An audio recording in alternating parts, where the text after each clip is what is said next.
तापक्रम बढ्यो त्यसको ज्वाला स्वाला फुट्यो भन्थ्यो हो रहेछ साथी हो के साह्रो बढेको तापक्रम पनि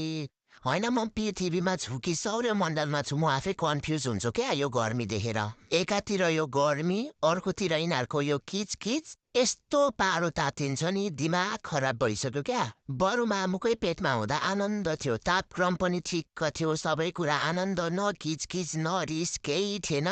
बाहिर निस्के के न हुन्छ यिनीहरूले कति न माया गर्छ भनेर के को गर्नु नि खाली रुवाको रुवाई नगुमाउँदा लान्छन् घरि गर्ने भन्छन् घरि ठुलो धुवा भन्छन् यत्तिकै कुरा टारेको छ खाली यही थोत्रे ओडारभित्र राख्यो कपाल बाँध्यो टुप्पीमा एउटा पोखो बाँध्यो यति होइन तिमीहरूले जानेको